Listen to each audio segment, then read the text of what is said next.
FIIs लगातार 10 दिन से बिकवाली पे तुले हुए हैं।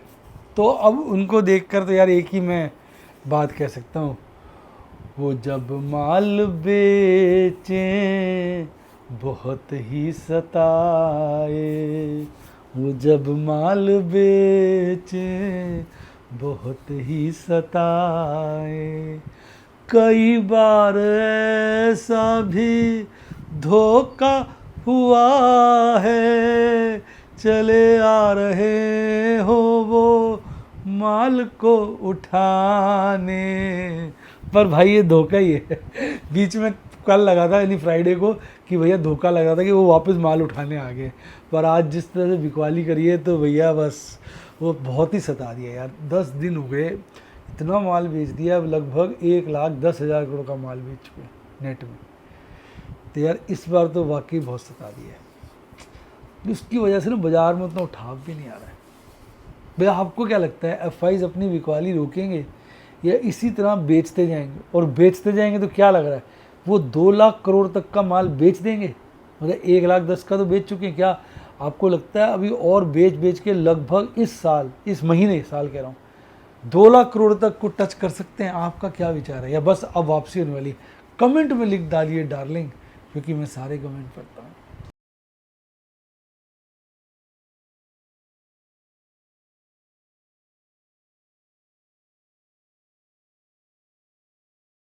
शेयर बाजार में एश्योर्ड या गारंटीड प्रॉफिट की उम्मीद नहीं रखनी चाहिए, या कभी भी किसी भी वक्त कोई भी अनएक्सपेक्टेड इवेंट की वजह से बहुत बड़ा घाटा हो सकता है, जिसके चलते आदमी की सारी पूंजी तबाह हो सकती है और वो फेल भी हो सकता है। शेयर बाजार बहुत ही खतरनाक जगह है, यहाँ एक भूल ही फाइनेंशियल तबाही के लिए काफ़ी है। मैं केवल एजुकेशनल वीडियोस ही बनाता हूँ, मैं कोई बाय सेल रिकमेंडेशन नहीं देता हूँ। चर्चा किए गए स्टॉक उदाहरण के लिए हैं और खरीदने या बेचने की कोई रिकमेंडेशन नहीं है। मेरा यह मानना है कि शेयर बाजार में निवेश किसी के कहने पर नहीं करना चाहिए, बल्कि अपने रिस्क एपेटाइट और जानकारी के हिसाब से करना चाहिए। सदा याद रखें, जिसने ली टिप उसकी हुई डिप। शेयर बाजार में निवेश जोखिमों के अधीन है। निवेश करने से पहले सभी संबंधित दस्तावेजों को ध्यान से पढ़ें। हाय गाइस, आपका स्वागत है आपके अपने show MKJ talks for investment इन हिंदी में। कैसे हैं आप भाई? कहते हैं ना, बाज़ार में एफआईज रुक नहीं रहे। वो कहते मैं झुकूंगा नहीं, मैं रुकूंगा नहीं। मतलब एफआईज जो है ना, वो डर को बाहर नहीं होने दे रहे।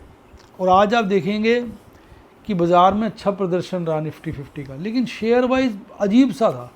कुछ भाग रहे थे, कुछ तो बहुत ज़्यादा गिरे, बहुत ज़्यादा गिरे। मैं एक शेयर वॉच करता टाटा केमिकल, आज उसके ऐसे कपड़े धेड़ दिए। मतलब बात समझ में नहीं आई कि भाई ऐसी क्या उससे खुंदक आ गई है। देखो ये आप देखिए टाटा केमिकल को, ये आज 1100 के नीचे बिक गया था। अभी भी देखिए क्लोज़ हुआ है करीबन 80 रुपये गिर के। बंधन बैंक देखो, अभी अच्छे रिजल्ट, अच्छी बातें हुई थी, गिर गया। कॉलगेट देखो, IGL देखो, मतलब गिरावट में भी शेयर बहुत आते। और एडवांस डिक्लाइन रेशियो देखोगे तो बराबर का था। यानी इंडेक्स वाइज बाजार तेज है पर शेयर वाइज कुछ और चल रहा है। इंडेक्स ढीला है, शेयर वाइज कुछ और चल रहा है। तो मतलब बड़ा मुश्किल हो गया आइडेंटिफाई करना। मैं एक बार अपना पोर्टफोलियो भी देख लेता हूँ, उससे और ज्ञान होगा थोड़ा सा। पोर्टफोलियो में हल्की बढ़त है 0.14% की, जबकि इंडेक्स निफ्टी 50 0.6 से ज़्यादा बढ़ा और वो 1.25% बढ़ा निफ्टी बैंक। तो मतलब बिल्कुल भी सिंक्रोनाइजेशन नहीं है बाज़ार में ना, पूरा मैस क्रिएट हुआ है। और इसका एक बड़ा रीज़न है आपका एफआईज रुक ही नहीं रही। आज भी देखिए भाई साहब, बड़ी बिकवाली की है कैश सेगमेंट में, 3700 करोड़ की, 2200 करोड़ की, 2300 करोड़ कह रहे हो लगभग डीआईज ने खरीदा। फिर भी बाजार में 1400 करोड़, 1450 करोड़ की बिकवाली आई है। तो आप नोट करिए, 4 दिन से, जो पिछले 4 दिन का डाटा है, उससे पहले का भी हो सकता है, हमारे डीआईज खरीद तो रहे पर मैच नहीं कर पा रहे एफआईज को।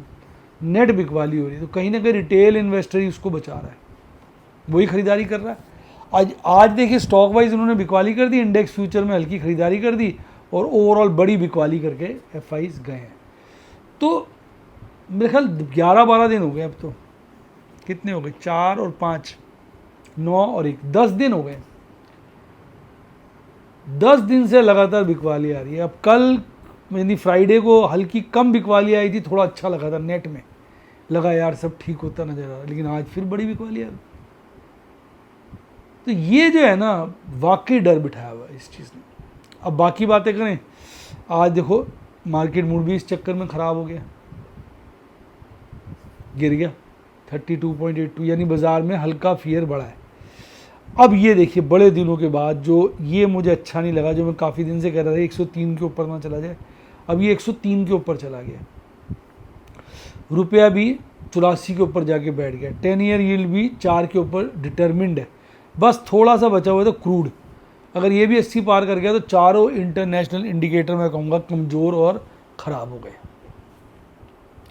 तो कहीं भी कोई मज़ेदारी नहीं है, बस थोड़ी सी अच्छी एक है ना ब्राइट साइड ये है कि आप देखेंगे कि जो इंडेक्स लॉन्ग है ना वो थोड़ी रीज़नेबल है, हल्की मैं नहीं कहूँगा क्योंकि साले जब हल्के होते हैं तो ये 12 पे चले गए थे पीछे, 12-13 पे, तो अब इसको मैं हल्का तो नहीं कह सकता, बहुत रीजनेबली लाइटर है कह सकते, रीजनेबली वर्ड भी लगाना पड़ेगा।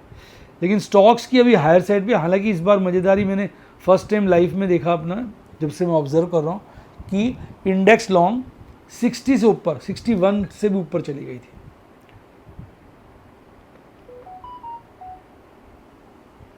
नहीं तो जो डाटा मेरे पास है इसमें भी कभी भी 60 से ऊपर नहीं गई। आज अच्छी बात यह है कि इंडिया विक्स गिरा है, अच्छा खासा गिरा है और 13 से नीचे आ गया।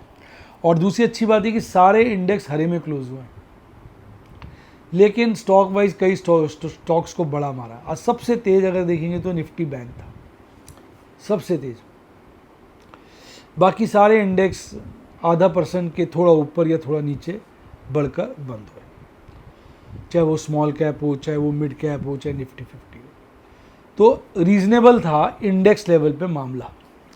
फेडरल बैंक आज अच्छा भागा, ओबरॉय रियल्टी भागा, विप्रो ने कमाल किया, एम्फेसिस भी अच्छा भागा, परंतु मैंने कहा ना जो गिरे बहुत ज़्यादा गिरे, हिला दिए इन्होंने।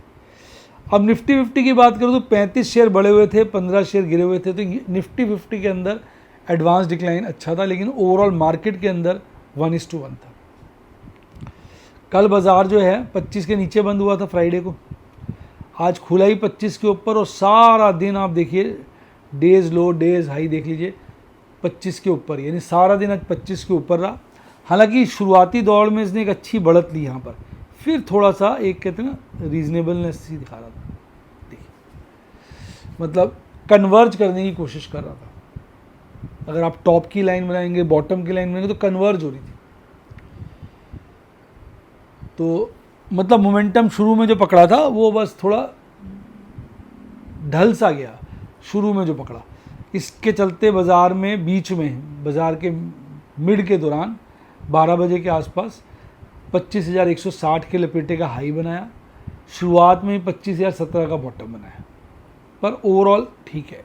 आज अच्छी बात क्या मैं बताऊंगा आपको, चलिए पहले बता देता हूँ, वो ये कि बहुत दिनों के बाद आज 1 2 3 4 5 दिनों के बाद कैंडल ने आज 50 डेज मूविंग एवरेज के ऊपर क्लोजिंग दी है। 50 डेज मूविंग एवरेज के नीचे जब तक कैंडल क्लोज देती है, इसका मतलब क्या होता है कि शॉर्ट टर्म बाजार में मंदा आ गया है। आज बड़े दिनों के बाद 50 डेज यानी 6 दिन हो गए ना, लगभग हफ्ता कह लीजिए, उसके बाद ये 50 डेज के ऊपर क्लोजिंग दी है, जो एक बहुत अच्छी बात है। और आज की जो कैंडल आप देखेंगे बुलिश मारू बोजू कैंडल है। बुलिश इसलिए है कि हरी कैंडल बनी है, मारू बोजू इसलिए है कि नीचे की ना विक है कोई, ऊपर की विक थोड़ी छोटी है। तो ये एक स्ट्रेंथ का इंडिकेटर है, जो इस कैंडल ने फ्राइडे को एक दुविधा डाल दी थी, आज की कैंडल ने उस दुविधा को काटा है। MACD चार्ट पे भी बुलिश क्रॉसओवर खासा कम हुआ है और RSI आज अच्छा इंप्रूव होके 47 के लपेटे में आ गया। तो अब कैंडल हमारी अपने आप में मजबूत, मूविंग एवरेज पे मजबूत, MACD पे कमज़ोरी में कमज़ोरी आई है यानी मजबूती बनी है, और RSI भी अच्छा हो गया। बस एक ही कमी है कैंडल में कि वो lower half of Bollinger band में अभी भी टिकी हुई है। दूसरी कमी ये है कि जो सुपर ट्रेंड है वो बेयरिश है, लाल चल रहा है ना सुपर ट्रेंड।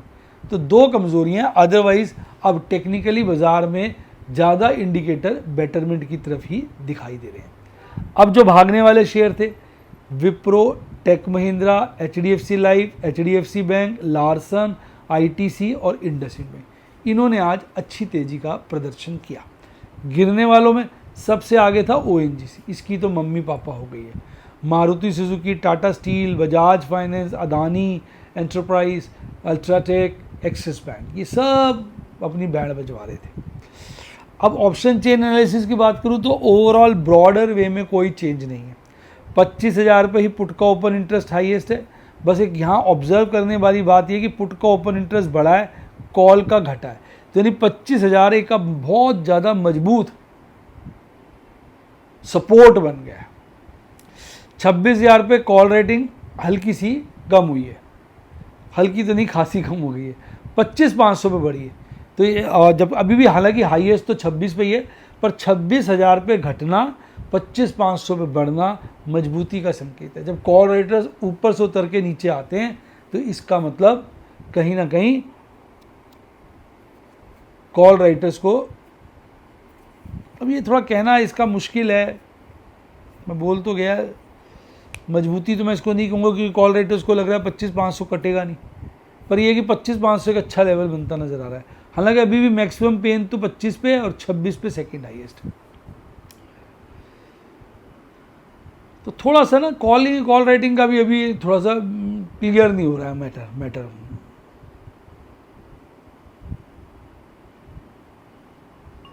मंथली वाला देखिए, अब मंथली वहीं टिका हुआ है 25,000 पे, हल्की फुल्की कॉल रेटिंग कम हुई है, हल्की फुल्की पुट रेटिंग बढ़ी है, मैक्सिमम पेन यही है।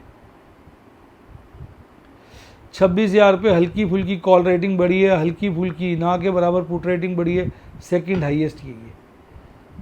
तो मंथ के पॉइंट ऑफ व्यू से रेंज 25 से 26 की बरकरार है।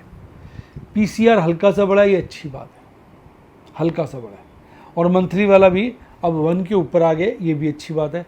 दोनों थोड़ा मजबूती की तरफ अपना इशारा करके बैठ गए। निफ्टी बैंक ने आज कमाल किया, 11 शेयर बढ़े, 1 शेयर घटा और बहुत अच्छी तेज़ी 1.25% की तेज़ी के साथ 650 पॉइंट बढ़कर निफ्टी बैंक ने आज अपना शीर्ष ऊंचा किया है। बाज़ार में हमारी पॉकेटों को भी हेल्प करी है।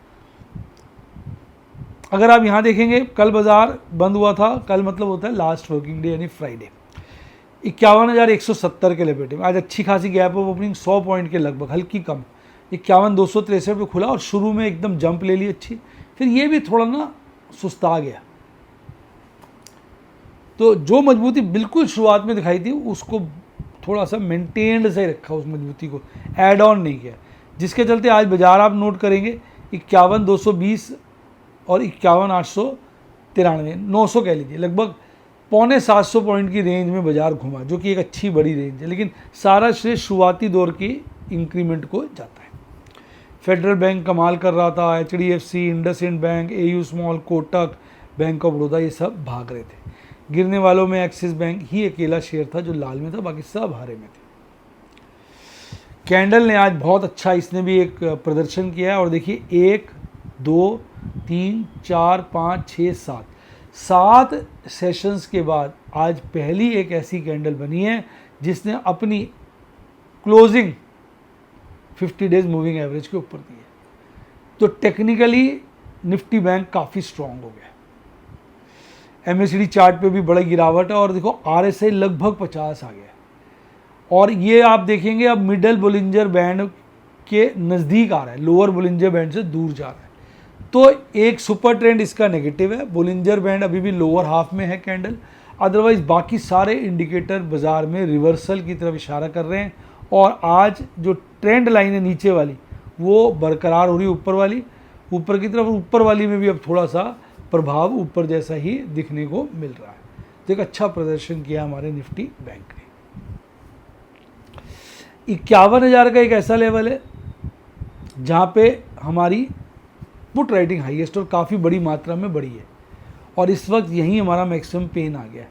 52,000 पे आप देखेंगे हमारी कॉल रेटिंग घटी है, पुट रेटिंग खासी बढ़ी है और यहाँ कल तक हाईएस्ट मैक्सिमम पेन था और आज भी यहाँ बढ़ा है, लेकिन आज हाईएस्ट 51 पे चला गया। पुट राइटर, कॉल राइटर्स डर के हमारे 54,000 पे बैठे हुए हाईएस्ट लेवल पे। तो कहीं ना कहीं over put writing, call writing यही इशारा कर रही है कि बाजार में मजबूती है और ये चीज़ यहाँ से भी डेमोन्स्ट्रेट होती है कि PCR ने झटके से 0.66 से बढ़कर 1.01 हो गया है, जो बहुत प्यारा, बहुत अच्छा, बेहतरीन इंडिकेटर है। मंथली वाले पीसीआर में भी अच्छा इंक्रीमेंट है। मैं अपने विश्वास के साथ चल रहा हूँ, प्रॉफिट बुकिंग कर रहा हूँ। आज मैं अपनी टीम से चेक कर रहा था, मैंने अकाउंट में मैंने 2 रुपये के करीब का माल बेच दिया है पिछले 2 महीने में। मैडम ने कितना बेचा है अभी मुझे मालूम नहीं, मैडम कल देख के बताएंगी। मैंने तो अपना 2 रुपये का माल बेच दिया। एक मैंने आज फ्यूचर बाय किया, एक फ्यूचर स्क्वायर ऑफ किया, एक एग्रेसिव पुट बेची, 2 सेफ पुट बेची, एक सेफ कॉल बेची, जिसके चलते अगर आप देखेंगे मैंने HDFC BMC के 2 लॉट स्क्वायर ऑफ कर दिए थे और इसमें लगभग 73,000 का प्रॉफिट हुआ। HDFC लाइफ के 100 शेयर बेचे, विप्रो के 100 शेयर बेचे, HDFC बैंक के 50 बेचे, फिर टेक महिंद्रा के 50 बेचे, फिर HDFC बैंक लाइफ के 100 और बेचे। इस तरह से मैंने आज अपने तरफ से काफ़ी शेयरों में बिकवाली करी और मेरी बिकवाली जो है लगातार चल रही है। मैं अभी भी बिकवाली की तरफ अग्रसर हूँ और मैं अपना माल बेचता रहूँगा। मुझे अपने टोटल पोर्टफोलियो का 30% करीबन हल्का करना है। दृढ़ निर्णय है और काफ़ी मैंने सोचा था 15 से 30, 20 के करीब, तो मैं अपने में तो करीबन 15-20 के बीच में आ ही गया हूँ। मैडम का मुझे पता नहीं, मैडम देखेंगे अब बताएंगे फिर। तो ये सारी कहानी है। देखो बेटा, मैं बुरा वक्त निकल रहा था, अब उसमें से निकलता जा रहा हूँ, काफ़ी पोजीशनें संभालता जा रहा हूँ। बस यही मैं आपको सिखाने की कोशिश करता हूँ अपने वीडियोस के द्वारा, डेमोस के द्वारा और अपने सिनॉप्सिस के द्वारा। अगर आप सीखना चाहें किस तरह से मैं फंसता हूँ, कैसे निकलता हूँ, कैसे रिस्क मैनेजमेंट करता हूँ, कैसे कैश मैनेजमेंट करता हूँ, तो आप मेरे व्हाट्सएप के स्टूडेंट बन सकते हैं। पर मैं एक बात क्लियरली बता दूँ, मैं कोई बाय सेल रिकमेंडेशन नहीं देता। कोई मेरे से पूछ भी लेता है ये शेयर खरीद लें, ये बेच दें, मैं कहता हूँ भैया अपने रिस्क एपेटाइट के हिसाब से करो। मेरा विचार है पहले सीख लो, जब समझ में आ जाए फिर अपना रिस्क एपेटाइट जांचते हुए, ध्यान में रखते हुए करना। ऐसे जल्दबाजी में ट्रेड मत करो। मैं तो कोई बात बताऊँगा ही नहीं खरीदना या बेचना, क्योंकि वो आपका रिस्क एपेटाइट है। तो आप मेरे स्टूडेंट बनना चाहें व्हाट्सएप के, तो मेरी टीम को कॉल कर सकते हैं 7011-323-077, 7011-323-077 पे, या यूट्यूब पे भी मेंबरशिप सेक्शन में जाके स्टूडेंट बन सकते हैं। ये सही वक्त है स्टूडेंट बनने का। इसके अलावा अगर डीमैट अकाउंट नहीं खुलवाया तो लिंक डिस्क्रिप्शन बॉक्स में, उससे खुलवाइए। टेलीग्राम चैनल ज्वाइन करना तो उसका लिंक भी डिस्क्रिप्शन बॉक्स में। इसी के साथ साथ bye, God bless you, happy investing, और आप स्टॉक मार्केट के बेताज बादशाह बने।